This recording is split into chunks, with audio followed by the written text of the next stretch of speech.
Tema kita hari ini sepikiran dan seperasaan dengan Tuhan.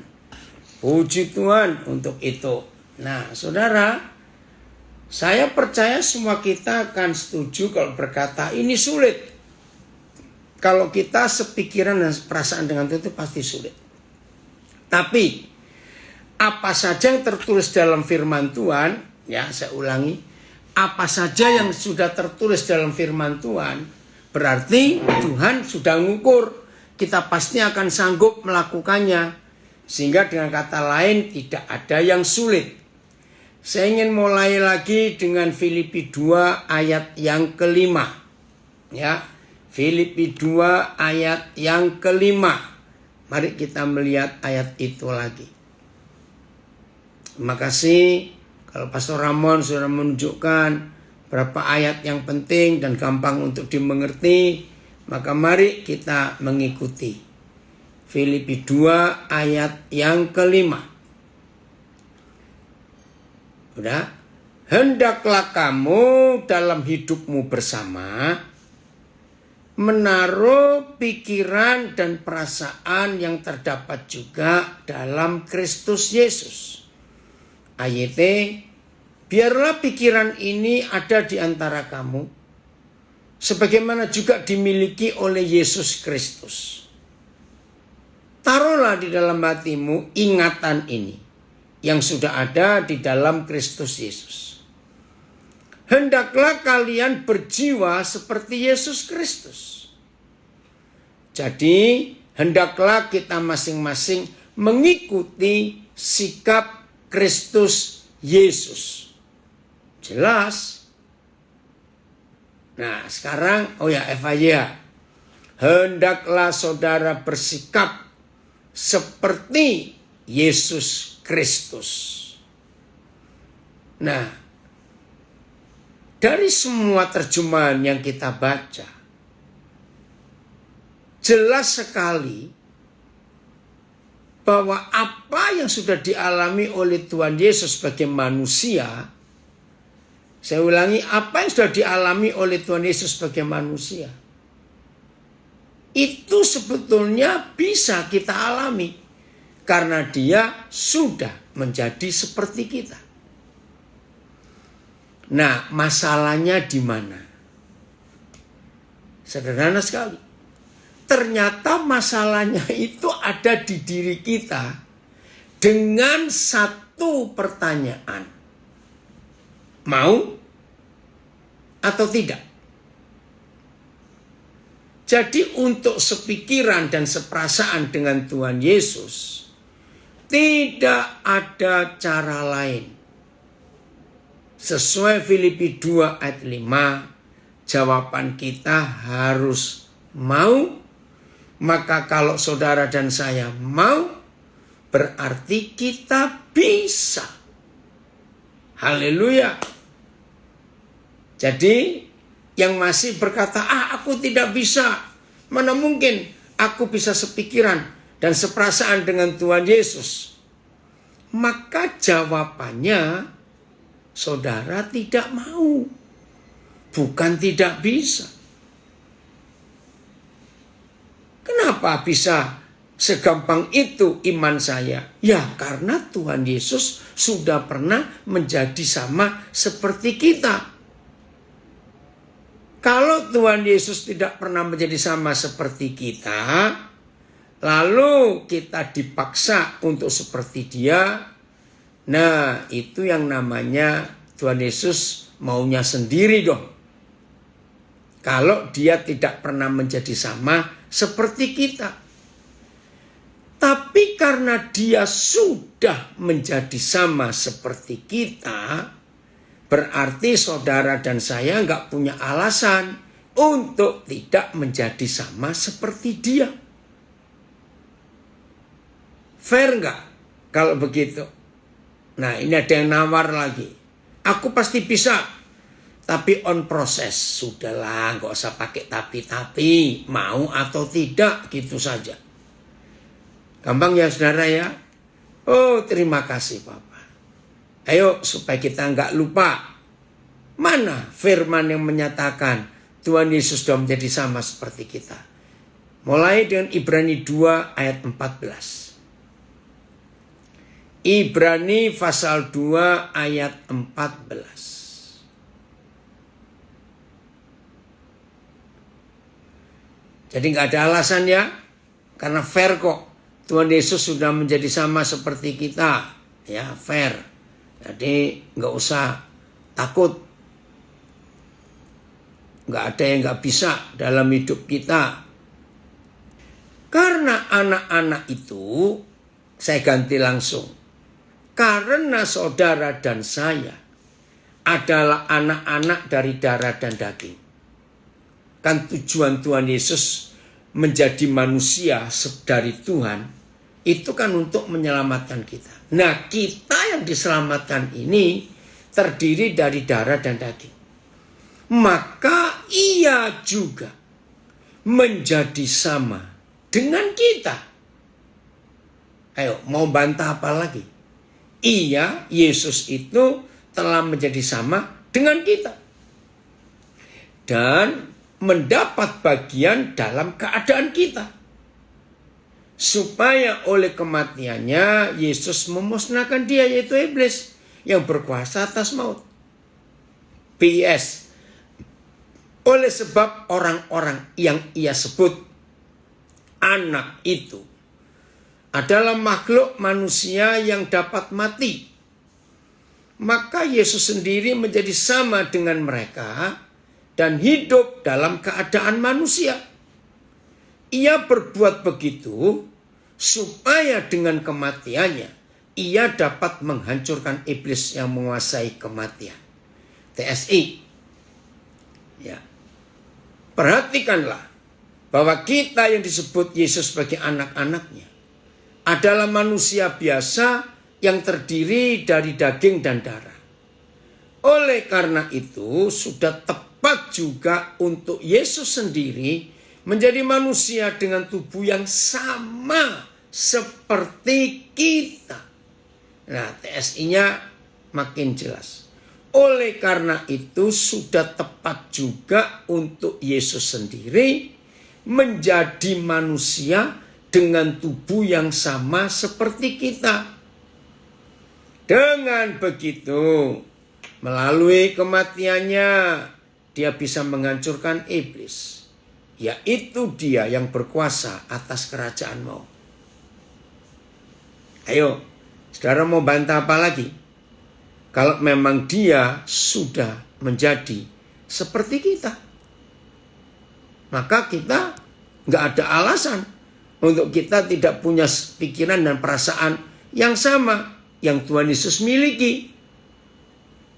Ya, ada komen dari Nabi Re. Makin kita diproses, makin kita mengenal Tuhan. Tergantung kita mau menerima atau tidak prosesnya. Puji Tuhan. Ya. Ada yang tanya lagi. Jika kita tidak mau serupa dengan Yesus, kuasa penebusan itu tidak berlaku. Benar nggak ya? Nah, beda. Justru pertanyaannya itu kebalik. Kalau saudara dan saya sadar dan percaya kita sudah ditebus oleh kuasa penebusannya, justru itu yang membuat saudara dan saya mampu menjadi sama seperti Yesus.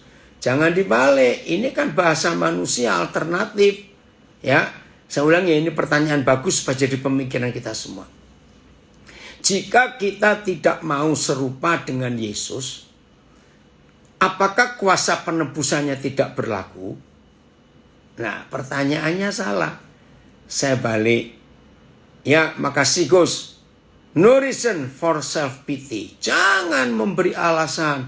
Aku nggak mampu, aku nggak bisa. Tolong dong Tuhan maklumi saya. Nggak ada kata itu. Makasih Gus untuk komen.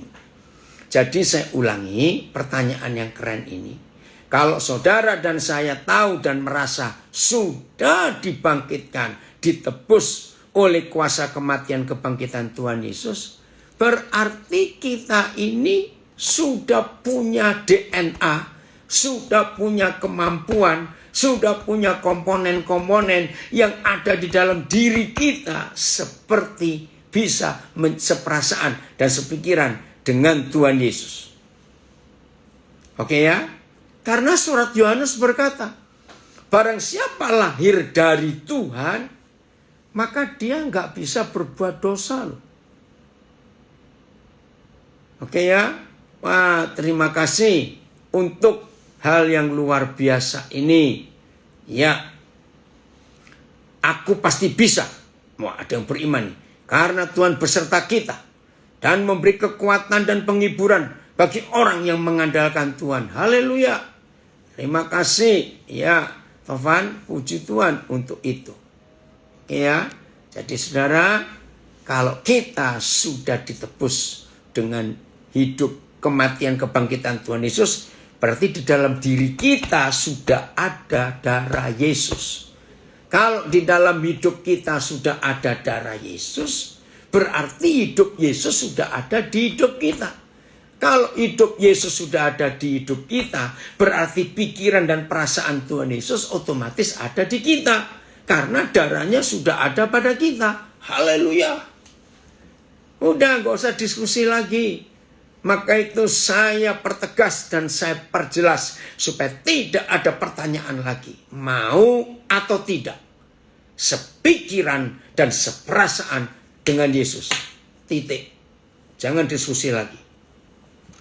Jangan pakai ayat-ayat lain untuk membela diri sendiri. Awas.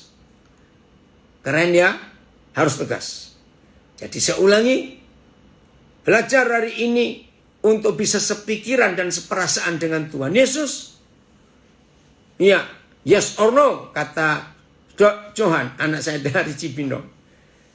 Saya ulangi, untuk bisa sepikiran dan seperasaan dengan Tuhan Yesus, jangan diskusi. Setelah kita baca ayat-ayat tadi, ya, Tuhan Yesus fair. Tahu kata fair ya? Adil.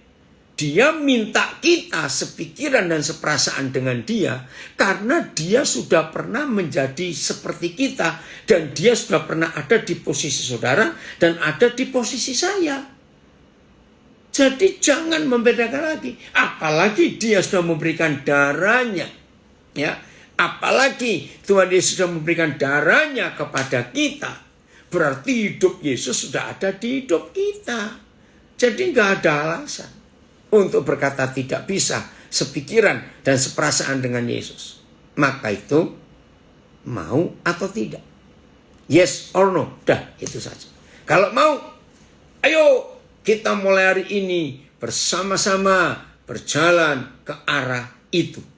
Sepikiran dan seperasaan dengan Tuhan Yesus. Terima kasih Bapak untuk jaminan yang luar biasa yang Bapak berikan buat kami semua. Nah, untuk membuktikan, ini ya, ini bagian terakhir. Untuk membuktikan bahwa saudara dan saya sedang berjalan ke sepikiran dan seperasaan dengan Tuhan Yesus. Nah, dalam perjalanan ini pasti kita akan ketemu hal-hal yang kita tidak suka.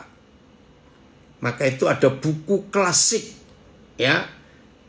Sudah pernah diterjemahkan dalam bahasa Indonesia tapi sudah lama nggak terbit lagi. Judulnya Perjalanan Seorang Musafir, Pilgrim Progress. John Bunyan dari Inggris ya. Wah, itu luar biasa. Maka si Gus memilih untuk mencondongkan hati kita ke arah Papa di surga. Puji Tuhan. Pendera, sudah lama ini Papa nggak dengar kabarmu nak. Senang sekali kamu. Sekali Papa kamu hadir.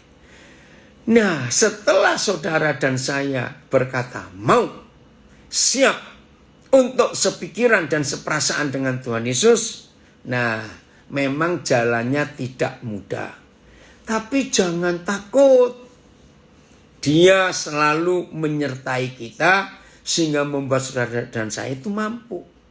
Tadi Pak Pendeta Ramon sudah mengingatkan, kalau sempat saya suruh cerita. Kenapa saya sudah mapan di Amerika, di Eropa, di Australia, tahu-tahu enak sekali untuk pindah ke Papua. Nah, yaitu karena sudah dalam proses hidup saya, dalam prinsip hidup saya, dalam perjalanan hidup saya tidak mau sama sekali ditentukan dan dipengaruhi, satu, oleh suasana, dua, oleh tempat, tiga, oleh fasilitas. Nah, catat ya, dalam hidup saya, suasana, tempat, dan fasilitas itu tidak mempengaruhi saya. Karena sekian banyak tahun Tuhan sudah melatih saya untuk sepikiran dan seperasaan dengan Dia. Woi, dari Atlanta juga gabung. Makasih ya, Fit. Selama ini Papa nggak kontak kamu. Jadi suasana, tempat, dan fasilitas itu tidak pernah mempengaruhi saya. Satu kali, saudara, saya harus pergi ke satu tempat. Nah, satu-satunya kendaraan yang ada itu mobil yang cukup tua, Suzuki Carry, ya, keluaran yang kedua kalau saya tidak salah, dan nggak pakai AC. Nah, waktu itu kami pergi bertiga. Maaf ini saya cerita. Dua saudara saya yang saya ajak ini orang kota. Kami ada di satu kota kabupaten, di satu provinsi. Kaget mereka ketika dijemput pakai Suzuki Carry yang nggak pakai AC. Nah, mereka itu lihat-lihatan dan melihat saya. Saya tahu. Saya cuma diam-diam saja. Udah, mereka itu mau naik mau tidak. Terus saya tawari, mau ikut atau enggak? Itu aja sudah. Nah, ketika saya tawari itu, mereka senyum-senyum. Terus saya bilang, ini salah satu pelajaran hidup. Ayo. Ya, saya harap waktu itu mereka nggak sungkan, nggak segan dengan saya. Akhirnya ikut. Woi, saudara, betul. Panasnya luar biasa. Kami semua di mobil itu keringat. Terus mereka itu ngelihat saya. Nah, ini kalimat yang luar biasa yang saya dengar dari mereka. Koden kok seperti naik mobil ada AC-nya. Itu kalimat mereka. Nah, terus saya bilang, itulah hidup. Kalau ada bersama dengan Tuhan Yesus, suasana, tempat, dan fasilitas tidak mempengaruhi. Maka itu ketika saya bisa sudah mapan di luar negeri, mapan betul loh, saudara. Tiba-tiba Papa suruh saya ke Papua. Saya nggak pakai doa dulu, saya nggak pakai tanya Tuhan dulu, saya nggak minta konfirmasi dulu, tidak. Langsung pertanyaan saya, kapan Papa saya ke Papua? Yaitu tadi. Jadi bagi saudara yang biasa tidur dengan AC, cobalah sekali-sekali matikan AC. Cek, tidur gak sih? Nah, atau kita semua mau belajar. Sesekalilah. Maaf, sesekalilah. Ayo kita tinggal bersama saudara kita, warga binaan, di sel mereka masing-masing. Kalau diizinkan. Kira-kira saudara setuju nggak? Kalau kami dari luar nginep bareng saudara, warga binaan. Apa jawabannya? Woi, itu welcome katanya. Ayo. Ya. Waduh. Lihat tuh. Semangat semua. Kenapa? Kalau diizinkan semalam aja ya. Seru sekali ya Ramon.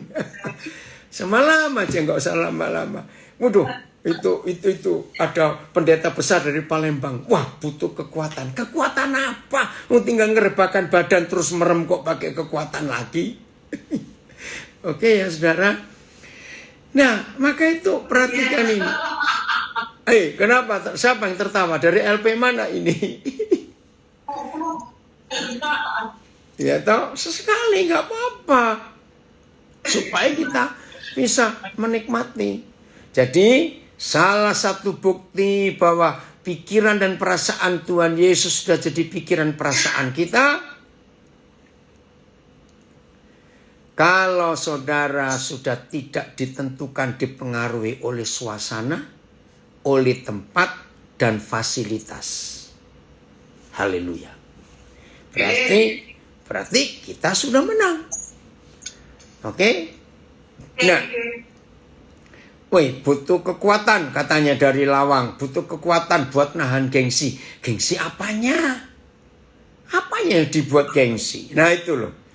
Penghalang utama saudara bisa sepikiran dan seperasaan dengan Tuhan Yesus kalau gengsimu tidak dihancurkan.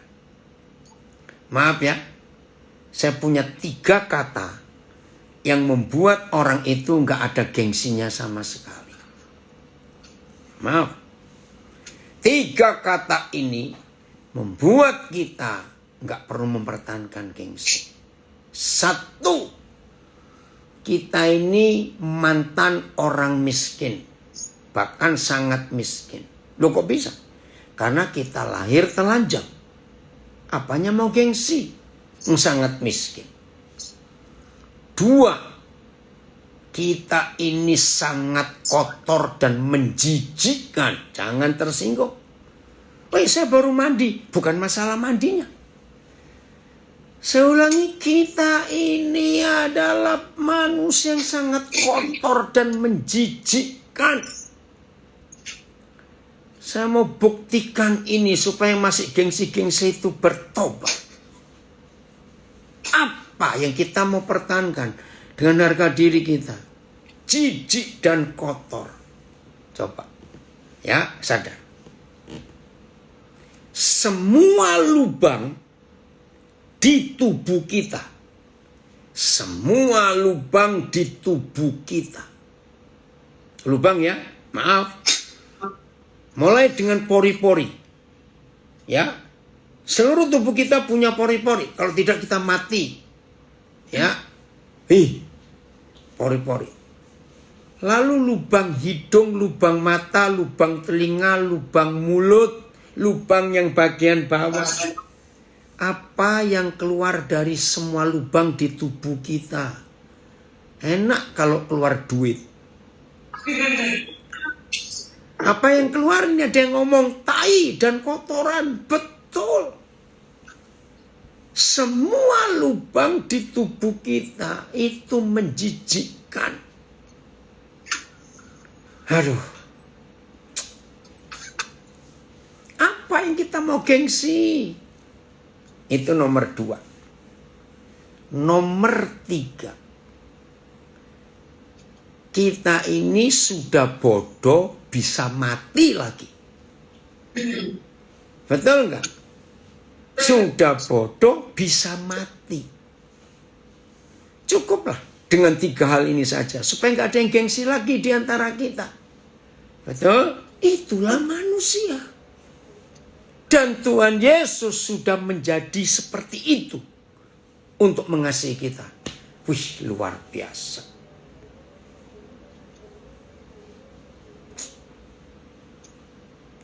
Ayo, mau apa lagi? Jadi, suasana, tempat, dan fasilitas tidak boleh mempengaruhi kita. Untuk kita tidak seperasaan dan sepikiran dengan Tuhan Yesus. Jadi bersyukur kepada semua saudara yang sudah pernah nginap di lembaga-lembaga pemasyarakatan. Dan yang sedang nginap, nikmati dulu. Waktunya bebas pasti ada. Dan kita yang belum pernah nginap di situ, jangan sombong. Bukan kita lebih baik daripada saudara kita yang di dalam sekarang.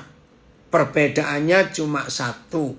Mereka sudah ketangkap. Kita ini belum ketangkap. Wih, kenceng sekali tertawanya. Loh, betul tidak? Iya. Loh, memang kita ini semua berdosa kok. Itu dia.